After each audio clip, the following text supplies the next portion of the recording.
Back to Stroke Warrior Radio, everyone, where the platform where stroke and brain injury survivors, caregivers, and professionals come together to share real stories, real tools, and real hope.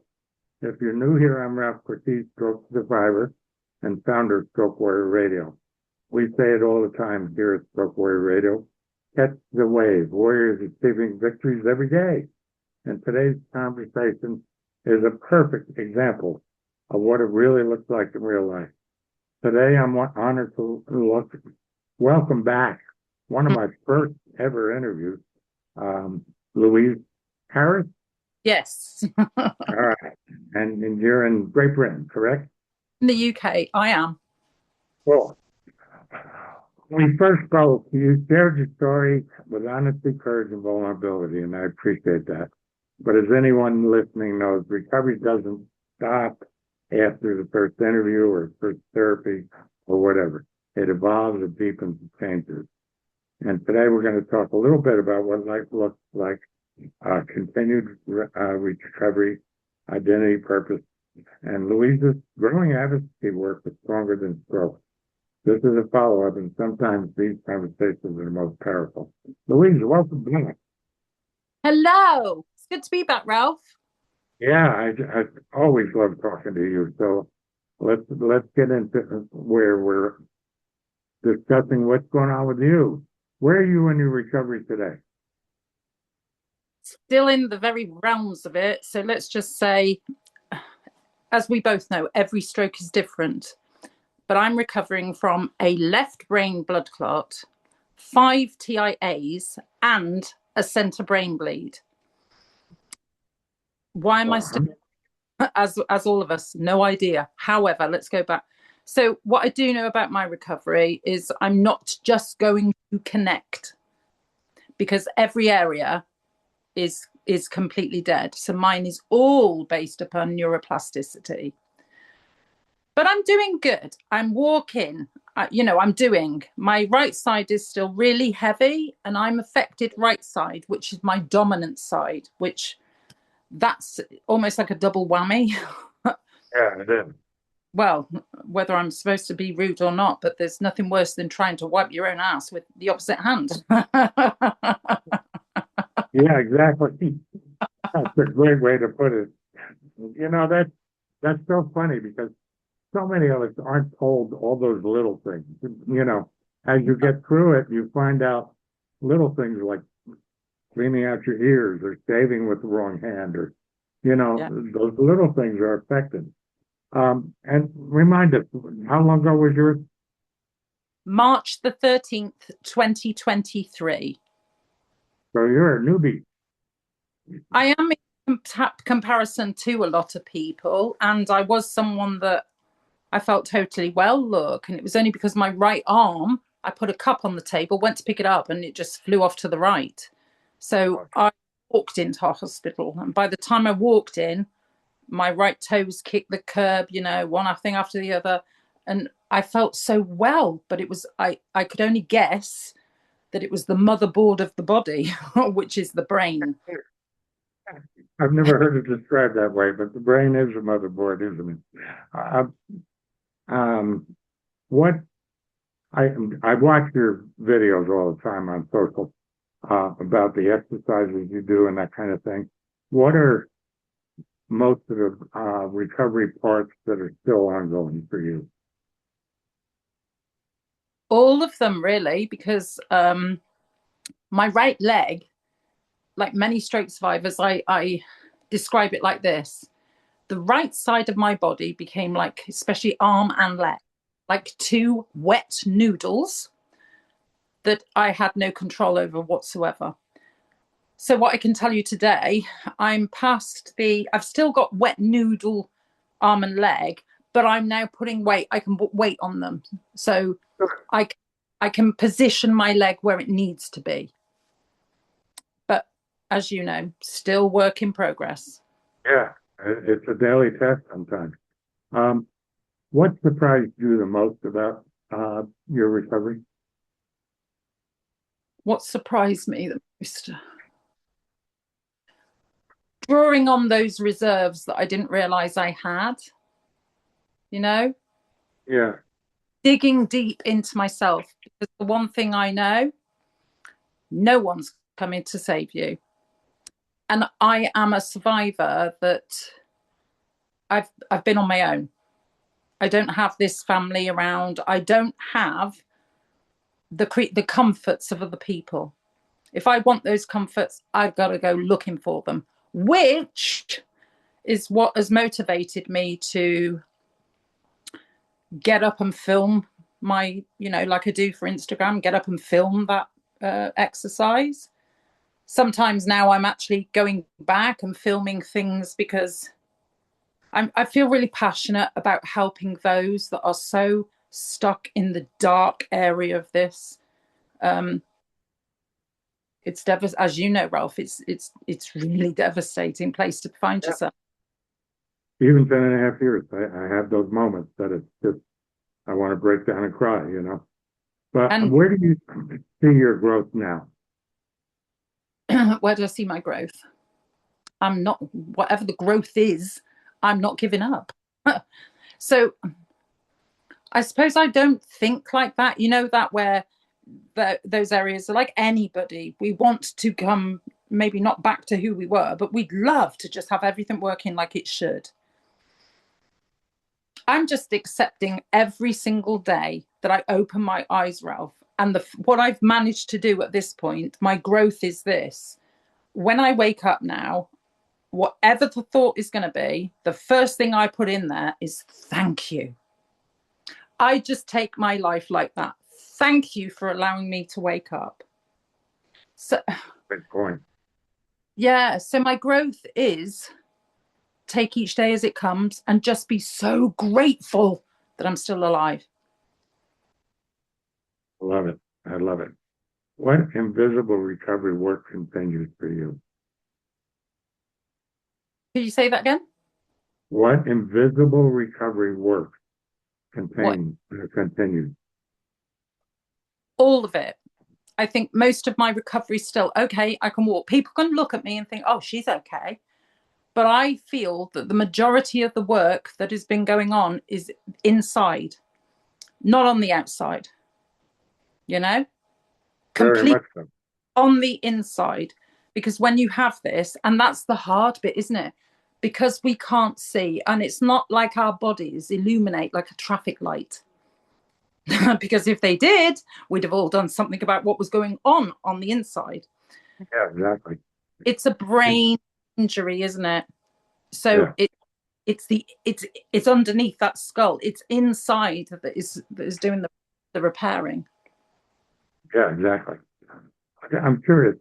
I think I've asked you this before in another interview, but what did you learn about yourself through the recovery process?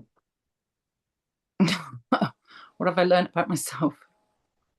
Straight to the You know, point. for example, I in my recovery, I'm more patient than I ever was. My temper is not as bad as it was. What kind of things have you, and another one is my openness. I don't care what you ask me, I'm probably going to give you an answer whether you like it or not. So, I mean, I've learned a lot about myself through this. I think then if we're going there, the main thing, because I am someone I've had adversity like people do in life, but they're big adversities that I've had. So I already know, or before stroke, I was resilient. Okay. So I'm that kind anyway. So what have I learned? I've learned that it's so important to think positive. It's so important, like you said before, that if you need to cry, if you wake up and that is how it feels, cry. Don't hold it in. And the last thing, the world we live in today, I don't go around offending people, but I say it how it is. I'm Yeah. real until the day I die. I'm going to continue. I'm just going to be me, authentic, true to who I am. That is who I am, and I'm sticking to it. And laughter, I love humor. And I'm not going to stop that either, because I feel like right now that the world doesn't laugh anymore. Like there's so much to be depressed about, regardless of stroke. Yeah. But no, Very true. very stroke survivors, come on, let's laugh. Laugh our Yeah. way. How do you, one of the things that we all go through, I think, that is similar is our expectations. What, we're going to get better in a month. We're going to get better in 6 months. A doctor tells us this is as good as it's going to get. How do you manage your expectations? How do I manage that? I told you it's And, really hard. That's a really hard one, isn't it? Because at the end of the day, I'm by opening my eyes in the morning. And what I've learned as well, look, stroke recovery is not linear. I've also learned that the medical world, fantastic, people are brilliant. And I've had that as well myself, where it's, oh, well, maybe this is as good as it's going to get. Bull, it's BS. That is not how the brain works. So expectation is just getting up and doing, look, I've lifted that. I don't look at it like that. good. If I get up, do what I need to do independently, no matter how hard. Some days are easy, some days are hard. The really hard days, all that's telling me is you need more sleep, because that's when recovery happens, when we sleep. So That's a great thought. That's a great point. Great point. I've noticed that myself. I've been a couple hundred days using my CPAP, getting an average of 8 hours a night. And what a difference it makes when you've got more sleep. yeah, sleep is It, really it important. triggers the neuroplasticity. It Yeah. gives, it creates an opening up there that we can relearn something. So that's pretty cool to me. What kind of tools do you help? What tools do you use to help you stay grounded? I know you mentioned humor.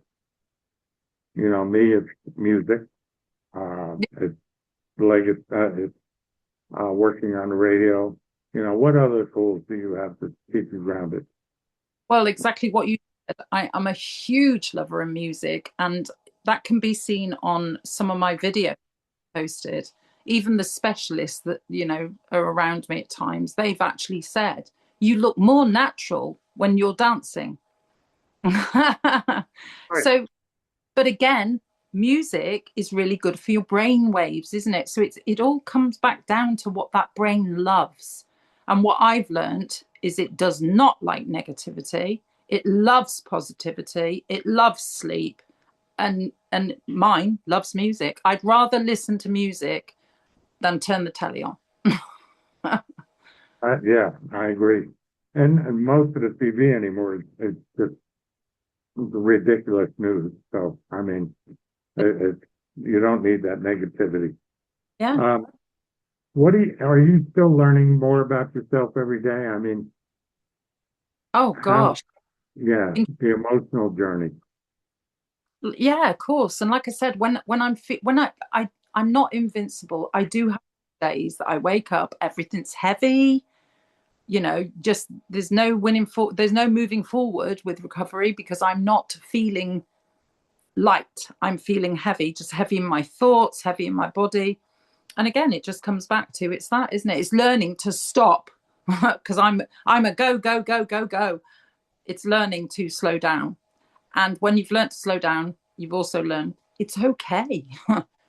So the other thing about my recovery, in some ways, I think survivors are, I don't know whether these are the right words, lucky, fortunate to notice the flowers, Yes, the birds singing, to notice the sun goes up into the sky and it comes down again, like to notice the things that prior to stroke we were all too busy to see. yeah, we took it for granted. Stop and smell the roses. I agree. I love that. How's your identity changed? How's my identity changed? A big one. I do more for me than anyone else.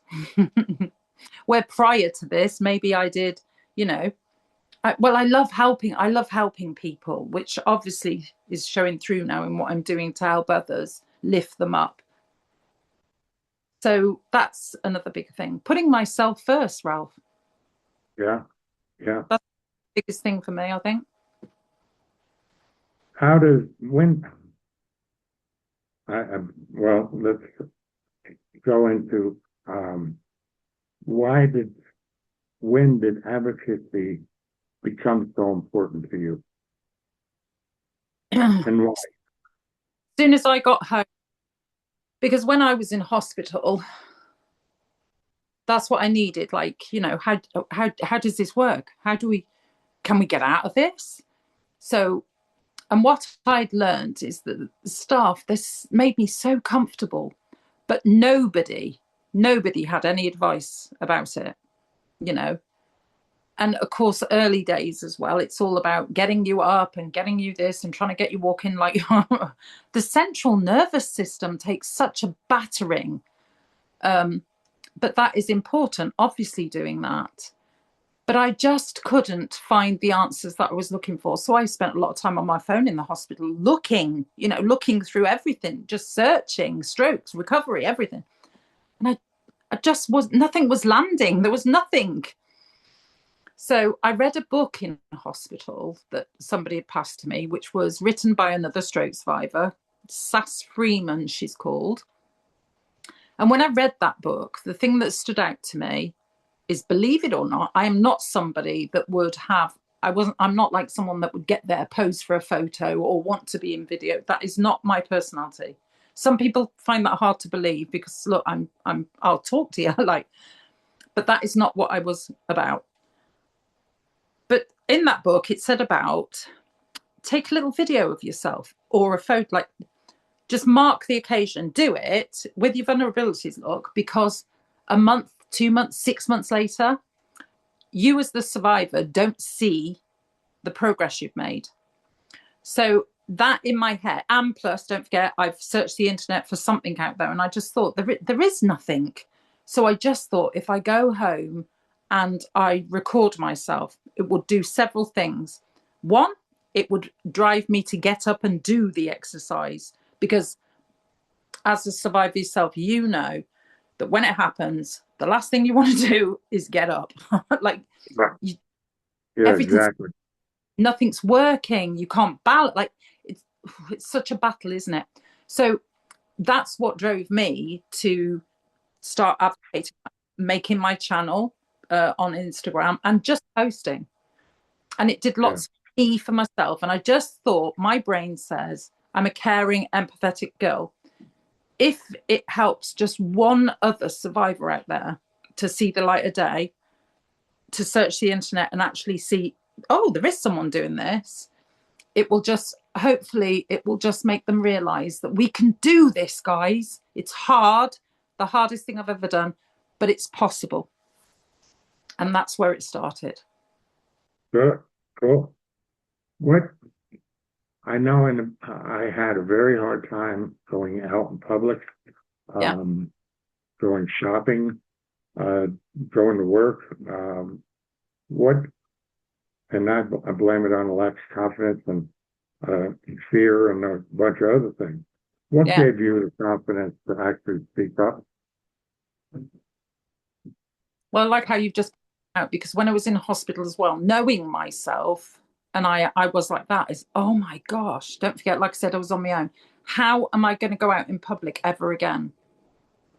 I knew that if I didn't get a wheelchair sorted for the minute that I'm home and I come out that door in a wheelchair, my personality wouldn't want to come out again.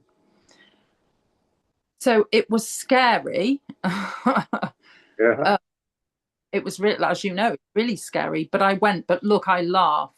And I'm going to air this. I even had an embarrassing situation where I wet myself in public. But do you know what? yeah, And it was at that point I didn't realize, like, you don't think of how you've been affected. You just find it out as you're going along. But I just had to laugh. What else do you do in that? And I just looked around and I just thought, I don't care what people are thinking of me right now, because I am not the only person in the world that's wet themselves in public.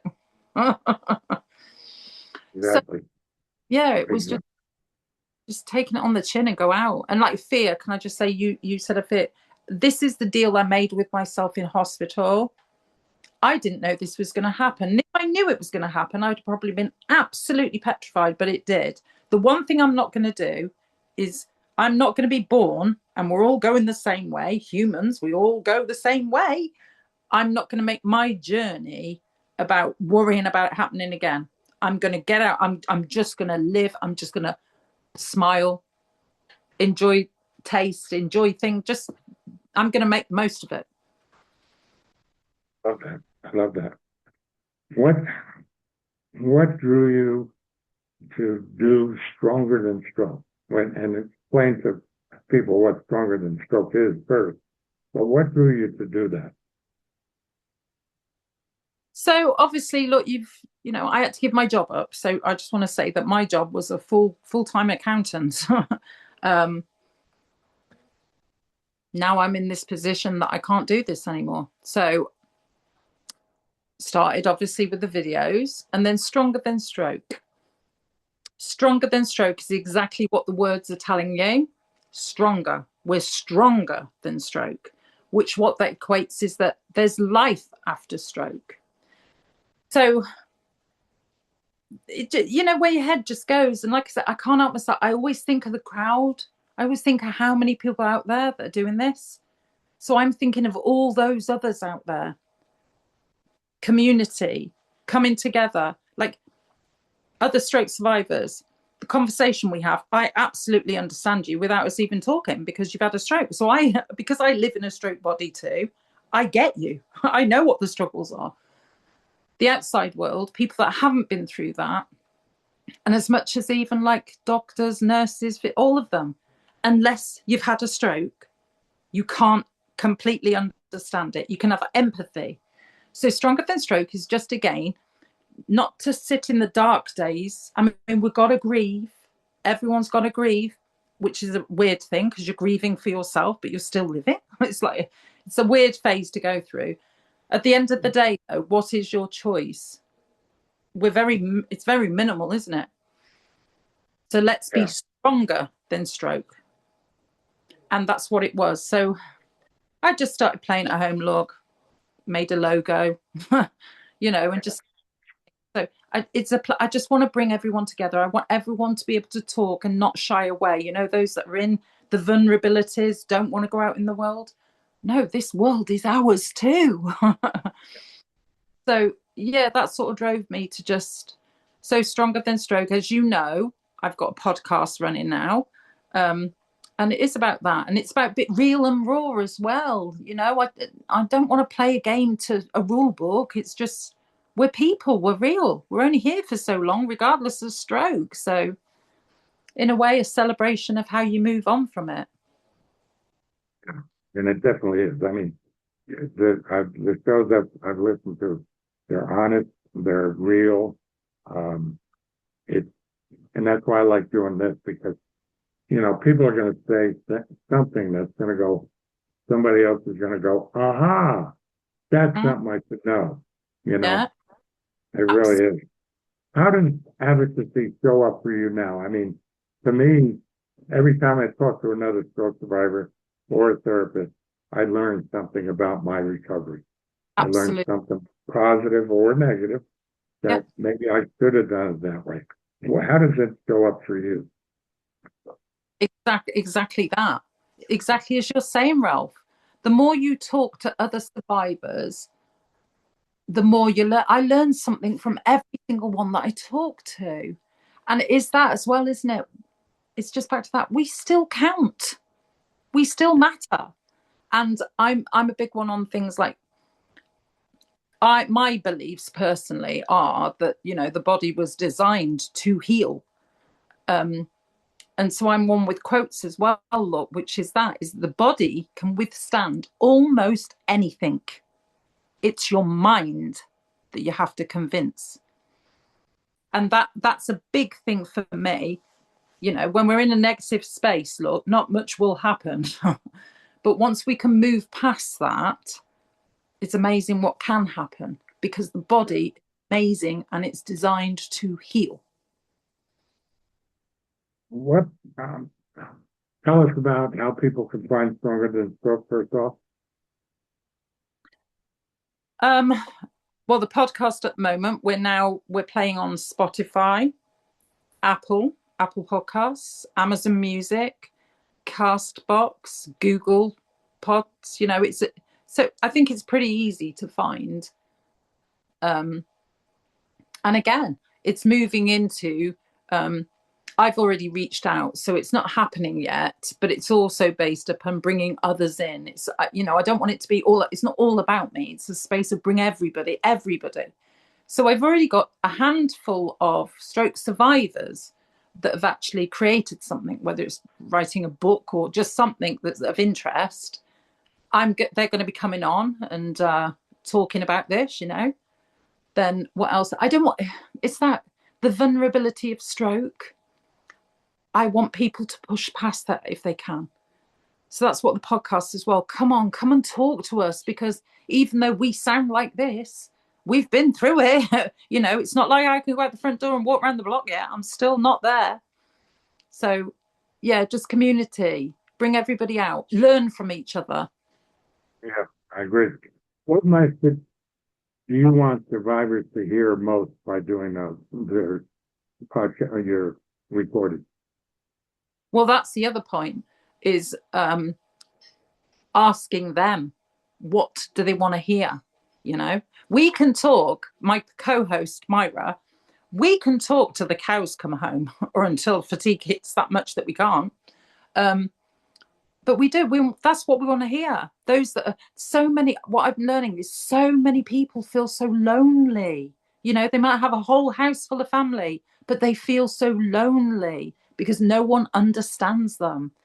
So that's what we're saying. Come and talk to us.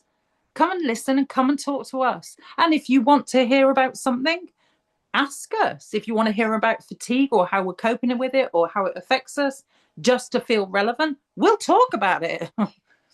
Which normally that's where my take over for me, because look, fatigue will hit me so much my voice will go off or something. You know what I mean? Okay. Yeah. What would you say to someone feeling stuck in their recovery today? Again, come talk to us. Let's talk about why you feel stuck. Why do you feel stuck?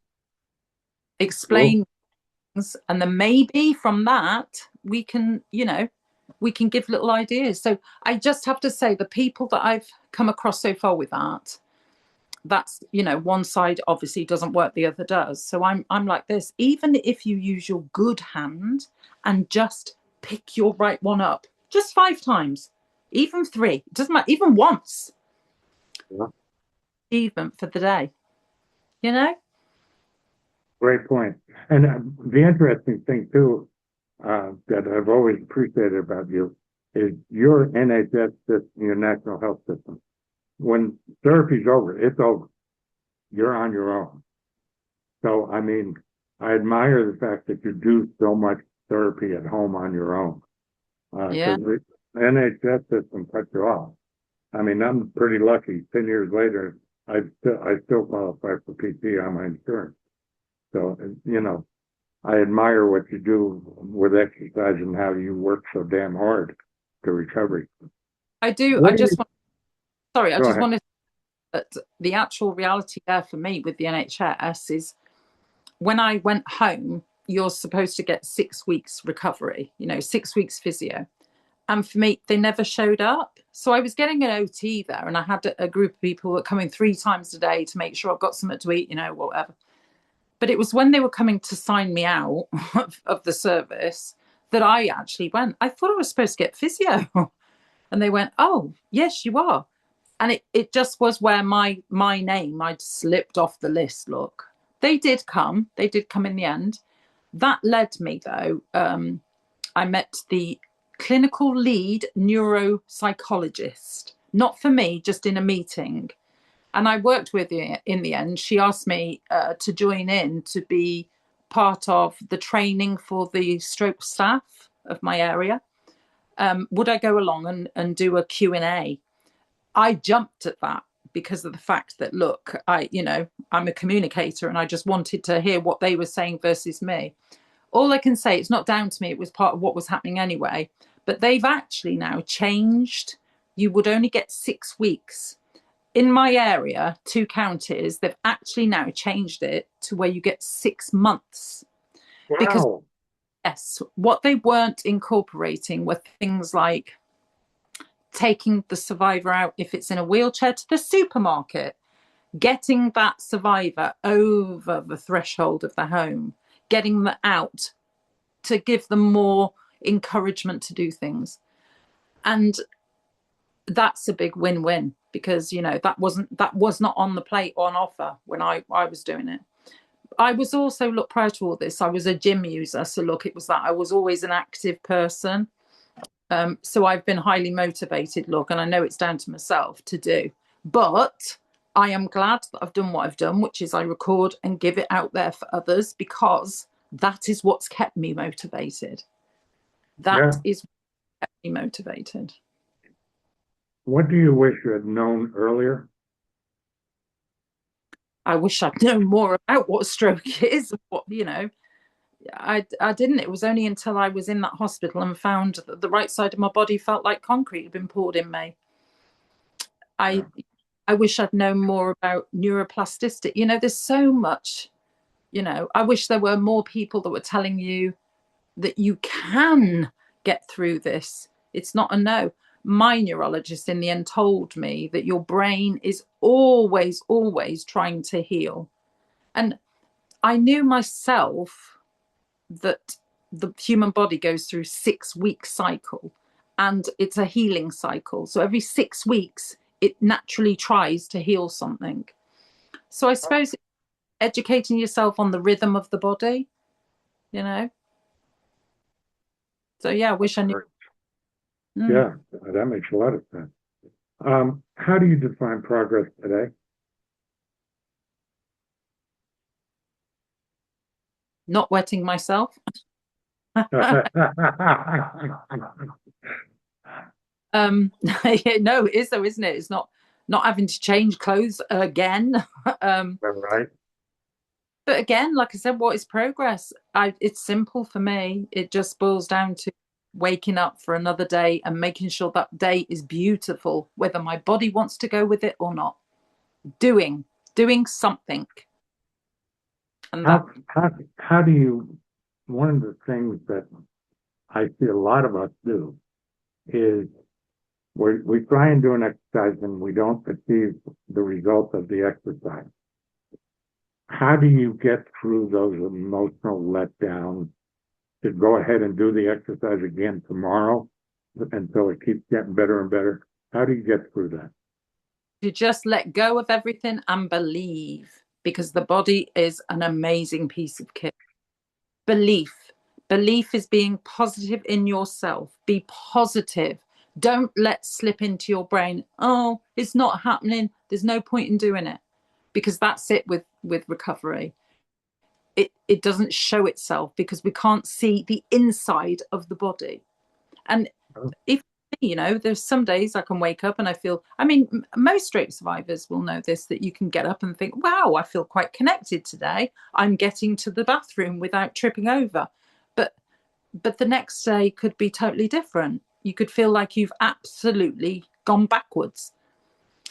Again, I just want to point out, I'm nearly 3 years in, really pushed myself this past weekend.